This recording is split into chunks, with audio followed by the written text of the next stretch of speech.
how big they are. Sweet.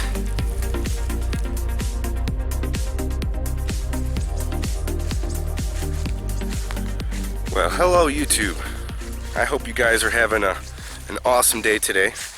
And I want to show you guys something really cool. And I was mowing the grass yesterday. As you can see, it's looking all nice. All the nice pathways and no zones are left alone. You can kind of see I blew a bunch of the grass into here on top of the wood chips. And as I was mowing around, you know, I'm keeping an eye out. Especially when I get close to the no zones. And this is the reason why. And I call them no zones because I don't do anything with them. I just maybe add some mulch a couple times a year and throw some pits over there, throw some seeds, plant a bunch of stuff, and especially with the raspberries and blackberries, it allows them to spread really good. And you get little runners, and you get suckers from the trees. You know, you get roots off the fruit trees that spread out and pop up and start growing, you know, new fruit trees.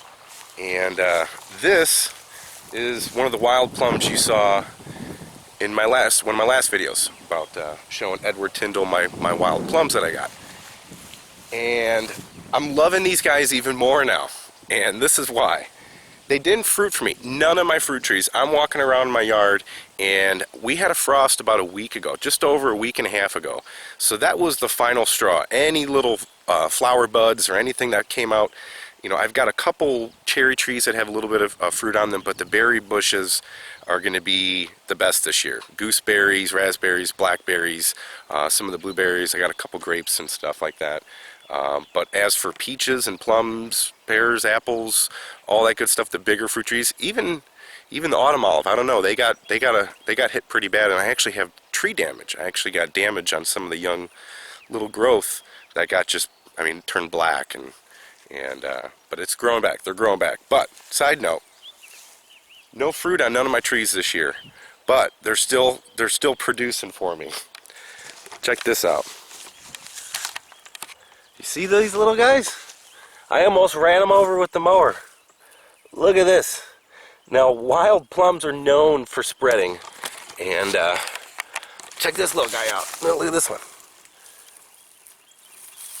And this is a new layer. Oh my gosh, look, there's more over here. I didn't even see these guys. You know what? This has got me thinking. I'm seeing a bunch. I haven't even started checking. I bet you I could walk around to some more of these plum trees and find some more just with you guys on camera. But I'm going to pull some of this grass out here. Give them a little bit of room.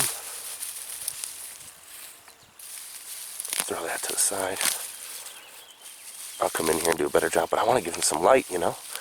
And look at that, though. Look at these. I'm probably going to I wonder if I could dig up some of them and move them.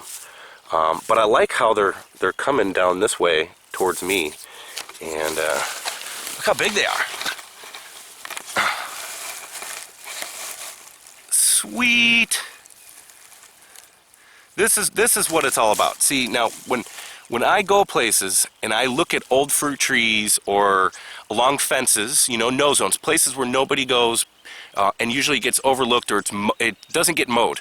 Places that don't get mowed, usually fence lines, ditches, you know, where properties join together, where the neighbors just kind of leave it that way as a, you know, a little privacy fence, so they don't have to look at each other. You know, you see that a lot in the suburbs, even out in the country, along fence lines and places that people leave it alone. You get fruit trees, you get growth. You get birds spreading seeds, other fruit trees, you know. If I mowed around this fruit tree, we wouldn't even see this. We wouldn't even get to the point to where we'd see that. You know, so a big thing is just kind of leaving things alone.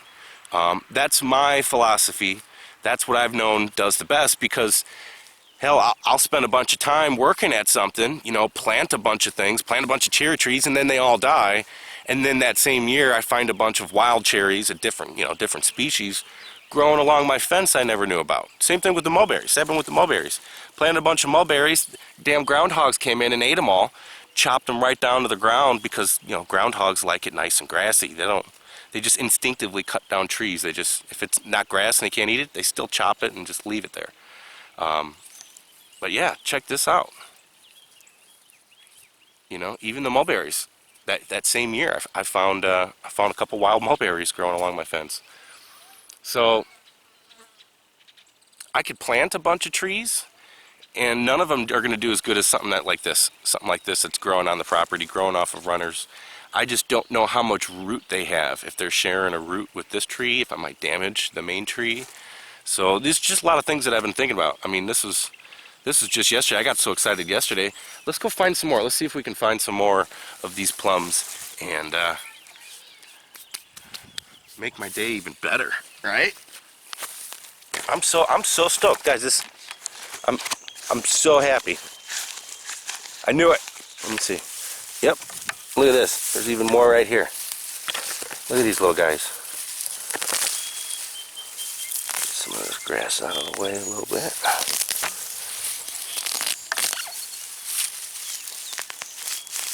Check it out. Even more.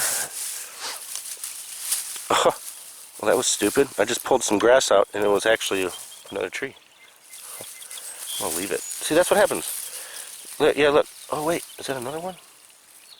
Oh, no, that's the one I pulled out. So when you leave things alone, it tends to spread.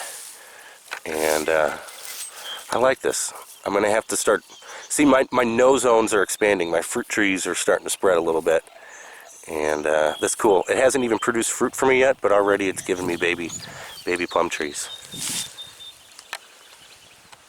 What you doing, bud? I was gonna drink all the water in the cup. You drank all your water in the cup? We're going to have to get you some more. We're looking for little plum trees. You want to help? Yeah. Okay.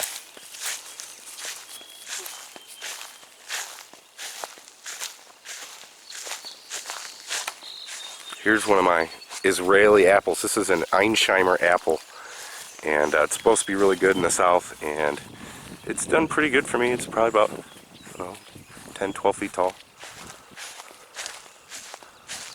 I got a couple plums right here. I'm going to check these guys.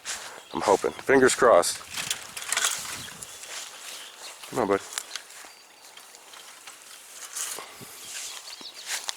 Okay. Here's one of the wild plums.